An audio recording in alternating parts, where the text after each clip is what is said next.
Hello everyone. हम लोगों ने कल हड़प्पा सभ्यता के बारे में बात कर रहे थे हम लोग कल। चलिए आज हम लोग उसके आगे की टॉपिक पे डिस्कस करते हैं। तो आज हम लोग क्या बात करेंगे, देखिए हम लोग को पता है कि हड़प्पा सभ्यता एक नगरीय सभ्यता थी। हड़प्पा सभ्यता कैसी सभ्यता थी?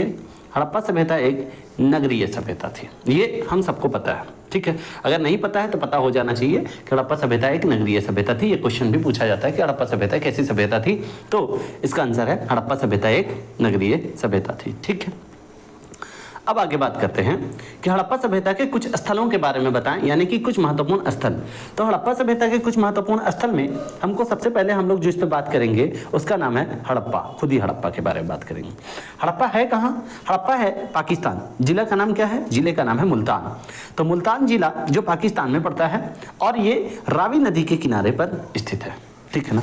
यानी कि हड़प्पा मुल्तान में पाकिस्तान में रावी नदी के तट पर स्थित था। और सबसे पहले जब प्रकाश में आई हड़प्पा सभ्यता, उसमें वो जगह था सबसे पहला जिसकी खुदाई हुई थी, उसका नाम था हड़प्पा, ठीक है ना।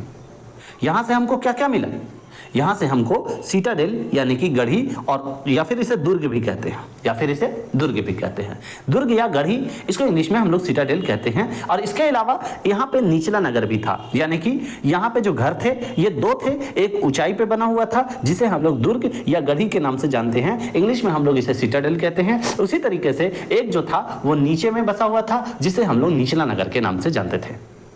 गढ़ी जहाँ पे अमीर लोगों की बस्ती थी, अमीर लोग वहाँ पे रहा करते थे। जहाँ पे बड़े लोग रहा करते थे वो जो थी वो छोटा हुआ करता था। और वो दुर्ग जो है वो छोटा पे बना हुआ था लेकिन ऊंचाई पे बना हुआ था। वहीं पे जो निचला नगर है वो बड़ा सा था लेकिन नीचे पे बना हुआ था, ठीक है।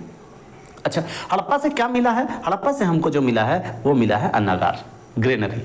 यानी हड़प्पा से हमें ग्रेनरी मिले हैं, ठीक है। तो हड़प्पा के बारे में हमने बताया, हड़प्पा मुल्तान जिला में है, रावी नदी के तट पर है। यहाँ पे अन्नागार मिला है, यहाँ पे गढ़ी के प्रमाण भी प्राप्त हुए हैं, ठीक है। इसके बाद अब हम लोग जो बात करेंगे आगे उसका नाम है मोहनजोदड़ो। आइए मोहनजोदड़ो के बारे में डिस्कस करते हैं। तो हमारा जो टॉपिक है अगला उसका नाम है मोहनजोदड़ो। ये मोहनजोदड़ो जो दूसरा स्थल है ये हड़प्पा से काफी दूर है, यानी कि लगभग कितना? तो 483 किलोमीटर दूर है लगभग। ये कहाँ पड़ता है? ये पाकिस्तान में है। ये भी हड़प्पा भी पाकिस्तान में, ये भी पाकिस्तान में, लेकिन वो कौन सा जिला में? मुल्तान। और ये है लरकाना जिला में, लरकाना जिला में है। और ये सिंध जो है यहाँ से एक नदी गुजरती है। कौन सी नदी? सिंधु नदी। तो सिंधु नदी के किनारे बसा हुआ जो शहर है, जो नगर था, वो कौन सा था? मोहनजोदड़ो था, ठीक। मोहनजोदड़ो को दूसरे शब्दों में कहा जाता है तो इसे मृतकों का टीला भी, माउंट ऑफ द डेड भी कहा जाता है। माउंट ऑफ द डेड, मृतकों का टीला मोहनजोदड़ो को कहा जाता है। यहाँ की सबसे प्रमुख जो चीजें मिली है वो क्या है? तो यहाँ की सबसे प्रमुख चीजें थी स्नानागार, विशाल स्नानागार, ग्रेट बाथ। हमने बताया कि हड़प्पा सभ्यता में हमें अन्नागार मिले लेकिन मोहनजोदड़ो में हमें स्नानागार मिले हैं। इसके अलावा हम लोग अब बात करेंगे चंद्रहुदड़ो के बारे में। चंद्रहुदड़ो ये हड़प्पा सभ्यता का ही पार्ट है जिसका नाम है चंद्रहुदड़ो। चंद्रहुदड़ो जो है वो कौन से नदी के किनारे है? ये सिंधु नदी के किनारे है। हमने बताया मोहनजोदड़ो सिंधु नदी के किनारे था और चंद्रहुदड़ो भी सिंधु नदी के किनारे था। अभी ये कहाँ है? ये अभी सिंध पाकिस्तान में है, ठीक है। यहां से क्या हमें मिला है? यहां से किस चीज के बारे में जानकारी मिलती है? तो यहां पे जो था शिल्प कारीगरी होते थे। यहां पे मनके बनाने का एक खास कारखाना था, मनके बनाने का केंद्र था ये। तो मनके बनाने का केंद्र कौन था? चंद्रहुदड़ो। क्वेश्चन पूछा गया है अन्नागार कहां से प्राप्त हुआ? हड़प्पा से। मोहनजोदड़ो से क्या हुआ? विशाल स्नानागार प्राप्त हुआ। मोहनजोदड़ो को क्या कहा जाता है? मृतकों का टीला भी कहा जाता है। चंद्रहुदड़ो को से क्या प्राप्त हुआ है? मनके बनाने के कारखाने प्राप्त हुए। इसका मतलब मनके बनाने का प्रमुख केंद्र कहां था? तो वो है चंद्रहुदड़ो में। और चंद्रहुदड़ो कौन सी नदी के किनारे बसा हुआ है? वो है सिंधु नदी के किनारे, ठीक है। अब आगे हम लोग बात करेंगे जो चौथा है हमारा, उसका नाम है लोथल। लोथल, ये तीन जो हमने अभी देखा, हड़प्पा, मोहनजोदड़ो और चंद्रहुदड़ो, ये तीनों पाकिस्तान में हमें मिलते हैं। लेकिन अब हम लोग बात करेंगे अपने भारत की, यानी कि भारत में कौन कौन से स्थल है जो हड़प्पा सभ्यता के थे। तो पहला है जिसका नाम है लोथल। लोथल कहाँ है? तो लोथल गुजरात में स्थित है। लोथल गुजरात में स्थित है, ठीक है।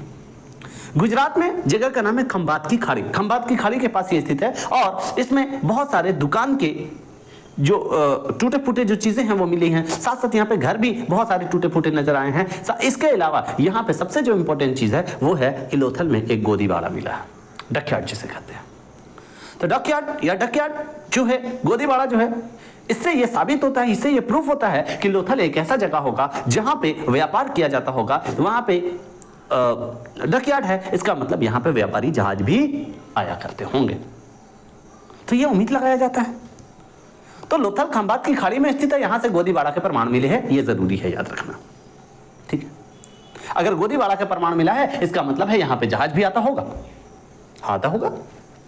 अब आगे हम लोग बात करेंगे नेक्स्ट। तो हम लोग अब आगे क्या देखेंगे, आगे देखेंगे धौलावीरा के बारे में।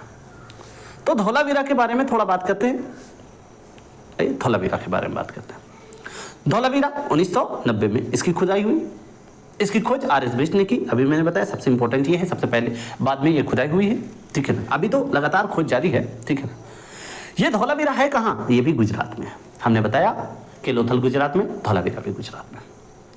लोथल जो है वो कहाँ है, वो है खंबात की खाड़ी में स्थित है। कौन सी खाड़ी में, खंबात की खाड़ी में। अभी हम लोगों ने बात किया कि लोथल जो है वो खंबात की खाड़ी में स्थित है ना। लोथल खंबात की खाड़ी में स्थित है, अभी मैंने बताया, मैं बताता हूँ, एक मिनट। ये खंबात की खाड़ी में स्थित है ना। उसी तरीके से जो धौलावीरा जो है वो कच्छ के क्षेत्र में स्थित है, कच्छ के क्षेत्र में स्थित है धौलावीरा। धौलावीरा कच्छ के क्षेत्र में स्थित है। यहां से किस चीज के प्रमाण मिले हैं, यहां से किलेबंदी के प्रमाण मिले हैं, किलेबंदी के। तो गुजरात के कच्छ क्षेत्र में धौलावीरा स्थित है, यहां से किलेबंदी के प्रमाण मिले हैं। साथ साथ यहां पे जो दुर्ग था, जो गढ़ी था, इसको बनाने में यहां पे पत्थर का इस्तेमाल किया जाता था। अब सवाल आता है कि हड़प्पा सभ्यता की सभी जितने भी दुर्ग थे, जितने भी गढ़ी थी, उन सब किस चीज से बना हुआ था, तो ज्यादातर ईंटों से बनी हुई थी। लेकिन धौलावीरा की जो गढ़ी थी वो एकमात्र ऐसी गढ़ी थी जो कि पत्थरों से बनाए गए थे। क्वेश्चन बन सकता है कि हड़प्पा सभ्यता के जो दुर्ग थे या गढ़ी या सिटाडेल किस चीज के बने होते थे, ईंटों के, पत्थर से, इनमें से दोनों, इनमें से कोई नहीं, ऐसा क्वेश्चन आता है। अगर ऐसा आ गया तो क्या होगा, तो ज्यादातर ईंटों के, लेकिन धौलावीरा एकमात्र ऐसा जगह था जहां पे पत्थर के बने हुए होते थे। आइए अब आगे बात करते हैं दूसरा। हम लोग अब बात करेंगे जिसका नाम है कालीबंगन। कालीबंगन कहाँ है, कालीबंगन है राजस्थान में। राजस्थान में कौन सी जगह, गंगानगर जिला में है, ठीक है ना। तो कालीबंगन का अर्थ क्या होता है, कालीबंगन का अर्थ होता है काली चूड़ियां। कालीबंगन का अर्थ होता है काली चूड़ियां। ये राजस्थान के गंगानगर जिले में है, ठीक है। ये कौन सी नदी के किनारे था, ये क्वेश्चन भी पूछा गया है। ये है सरस्वती नदी यानी घग्गर नदी के किनारे ये था, घग्गर नदी के किनारे। कुछ लोग, कुछ विद्वान देखिए दो राजधानी मानते हैं, एक है हड़प्पा और दूसरा को मोहनजोदड़ो को कहते हैं। लेकिन कुछ विद्वान ऐसे भी हैं जो हड़प्पा और मोहनजोदड़ो की तरह ही कालीबंगन को तीसरी राजधानी मानते हैं, कालीबंगन को तीसरी राजधानी मानते हैं। तो कुछ विद्वानों का तर्क यह है कि इतना बड़ा था कि यह तीसरी राजधानी मानी जा सकती है। अब आगे बात करते हैं जिसका नाम है बनावली। बनावली, बनावली कहां है, बनावली जो है वो हरियाणा राज्य में। जिले का नाम हिसार जिला, हिसार जिला में बनावली है।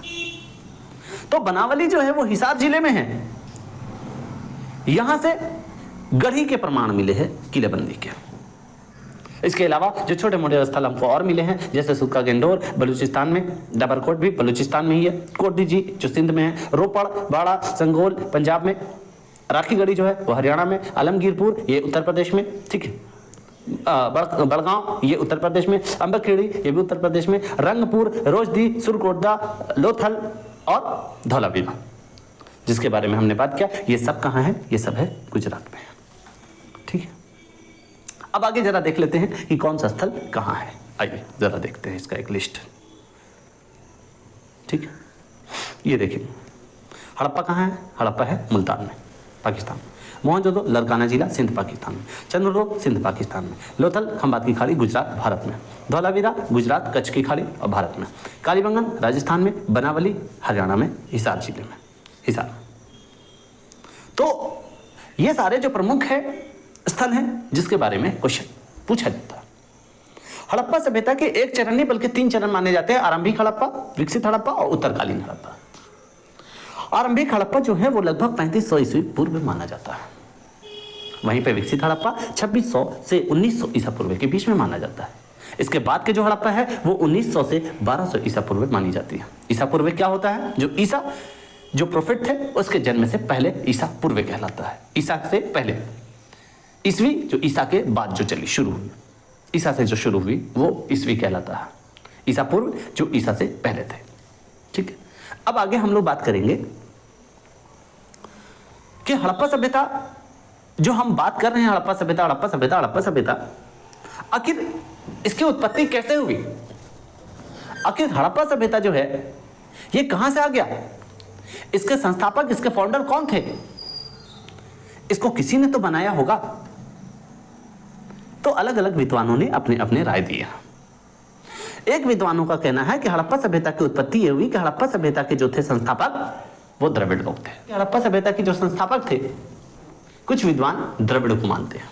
क्यों द्रविड़ को मानते हैं? क्योंकि जब हम लोग हड़प्पा सभ्यता की लिपियों को देखा और द्रविड़ की लिपियों को देखा तो दोनों के धार्मिक लिपि और दोनों की धार्मिक मान्यताओं में भी लगभग समानता पाई जाती है। जबकि कुछ विद्वान यह मानते हैं कि हड़प्पा सभ्यता जो थी वो वैदिक सभ्यता थी, यानी कि आर्यों की सभ्यता थी। वैदिक सभ्यता या आर्यों की सभ्यता मानते हैं कई विद्वान। कई विद्वान द्रविड़ को मानते हैं, कई विद्वान आर्यों को मानते हैं। क्यों आर्यों को ये क्यों मानते हैं? क्योंकि आर्यों की ही जो शुरुआती बस्ती जो थी वो इसी सब सिंधु यानी सिंधु प्रदेश में ही इनकी शुरुआती बस्तियां बसी। इसीलिए कुछ विद्वान जो हैं वो आर्यों को ही हड़प्पा सभ्यता का फाउंडर मानते हैं। तो कुछ लोग हड़प्पा सभ्यता को सरस्वती सभ्यता का भी नाम देते हैं। क्यों? क्योंकि यहां से एक सरस्वती नदी जो है वो जाती है। क्यों? क्योंकि चोलिस्तान का एक क्षेत्र था जिसे हाकरा क्षेत्र कहते हैं। ये कहां है? ये जो है वो थार भूमि से सटा हुआ है, जो पाकिस्तान का रेगिस्तानी क्षेत्र है, हाकरा क्षेत्र।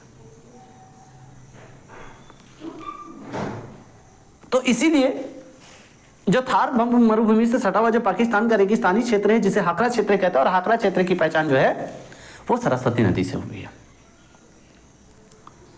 अब इसीलिए कुछ विद्वान ये मानते हैं कि सिंधु सभ्यता बल्कि हड़प्पा सभ्यता जो है वो एक सरस्वती सभ्यता भी थी। तो तीसरा नाम हो गया हड़प्पा सभ्यता, सिंधु सभ्यता, सिंधु घाटी सभ्यता, सरस्वती सभ्यता, ये भी नाम।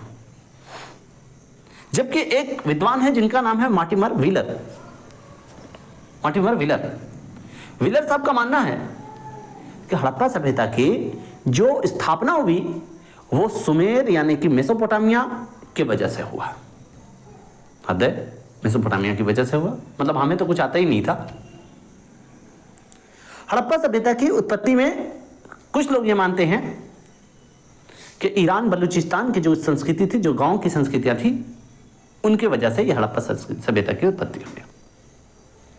कुछ विद्वान ये मानते हैं कि हड़प्पा सभ्यता की उत्पत्ति हुई है राजस्थान की सोथी और गणेशर संस्कृति से।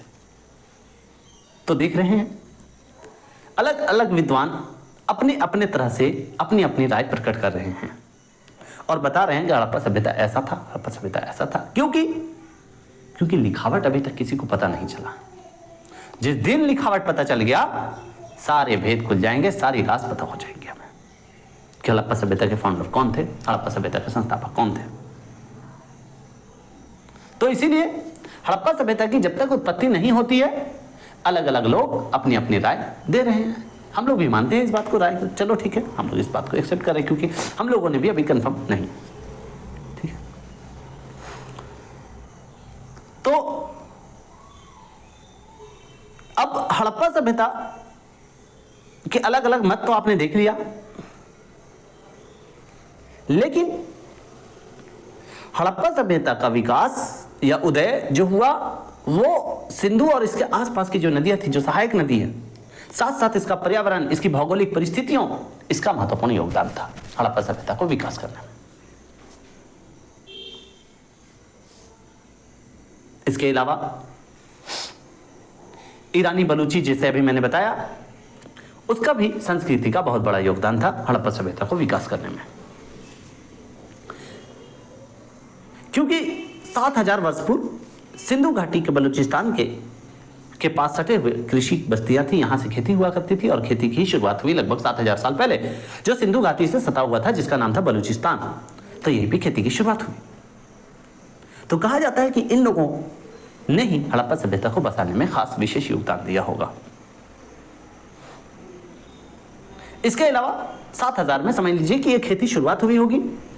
हमें जो नगरीकरण के साक्ष्य जो मिले हैं वो लगभग 4वीं शताब्दी के टाइम में मिले हैं, सहस्त्राब्दी के टाइम, 4वीं सहस्त्राब्दी के टाइम में हमें इसके साक्ष्य मिले हैं, यानी 4000 साल पहले। ठीक है। अब अगर बात किया जाए कि प्रथम नगर कौन सा बना होगा, तो वो है बलूचिस्तान की रहमान ढेड़ी, और बलूचिस्तान का प्रभाव हड़प्पा वालों पे आया और हड़प्पा वाला एक बहुत बड़ा नगर बनाया। ये क्वेश्चन पूछा जा सकता है कि प्रथम नगर का उदय कहां हुआ, बलूचिस्तान के रहमान ढेड़ी में। हालांकि इतना टफ क्वेश्चन कोई एग्जाम में ज्यादा नहीं पूछा है, पूछेगा तो यूपीएससी या पीपीएससी में ही पूछ सकता है, या कोई पीसीएस एग्जाम में ही पूछेगा। 12 और ये वनडे एग्जाम में तो इतना ज्यादा क्वेश्चन नहीं पूछता है, इतना सारा। खैर, तैयार करके रखना है। अब आगे हम लोग बात करेंगे जिसका नाम है हड़प्पा सभ्यता की तिथि क्या है। अभी मैंने बताया हड़प्पा सभ्यता की उत्पत्ति क्या है, उसमें कितना दिक्कत है, उसमें कितना परेशानियां हैं, उसमें कितने लोग कंफ्यूज है कि क्या है क्या नहीं है क्या नहीं है। अलग अलग विद्वान अपनी अपनी तरह से बातें करते हैं। इसी तरह से हड़प्पा सभ्यता तिथि भी है। यह भी एक विवाद का विषय है, क्योंकि जितने भी विद्वान हमने देखे, सब विद्वानों ने, लगभग अलग अलग विद्वानों ने अपनी अपनी तरह से तिथियां बताई है, अपनी अपनी तरह से तिथियां बताई।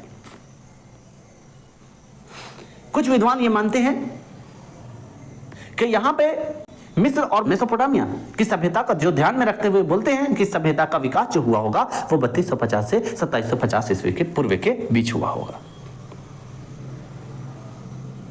जबकि जॉन मार्शल ये मानते हैं कि सिंधु सभ्यता का जो विकास हुआ होगा वो 3री सहस्त्राब्दी में हुआ होगा, 3री सहस्त्राब्दी में हुआ होगा। इसी तरीके से मार्टिमर व्हीलर, ये भी एक विद्वान है, ये कहते हैं कि सिंधु सभ्यता का विकास जो हुआ होगा वो 2500 से 1500 ईस्वी पूर्व माना है। ये देखिए डेट में भी कितना अंतर, सब अलग अलग अपनी अपनी तरह से बता रहे हैं। तो हमने जब आधुनिक अनुसंधान किया, जब रिसर्च किया, तो इस पे 3 चरण हमने अभी बताया था इससे पहले को, जिसे कहते हैं आरंभिक हड़प्पा, दूसरा विकसित हड़प्पा, और तीसरा जो अंतिम चरण था, ठीक है ना, वो हड़प्पा, जिसे लेटर हड़प्पन कहते हैं। तो आरंभिक हड़प्पा कब हुआ? 3500 ईस्वी पूर्व में शुरू हुआ। दूसरा यानी विकसित हड़प्पा, ये 2600 से 1900 ईस्वी पूर्व में हुआ। तीसरा जो अंतिम चरण जो था वो 1900 ईस्वी पूर्व से 1200 ईस्वी पूर्व का था। अभी मैंने बताया, इससे पहले बात किया हम लोगों ने। तो इसके बाद के जो हड़प्पा यानी अंतिम चरण वाले हड़प्पा जो हैं, उसी को हम लोग उत्तर हड़प्पा संस्कृति भी कहते हैं। तो उत्तर हड़प्पा संस्कृति जो है, इस टाइम में हड़प्पा सभ्यता की कुछ तो चीजें मिली, लेकिन जो नगर था वो धीरे धीरे समाप्त हो गया, विलुप्त हो गया। तो ये हो गया।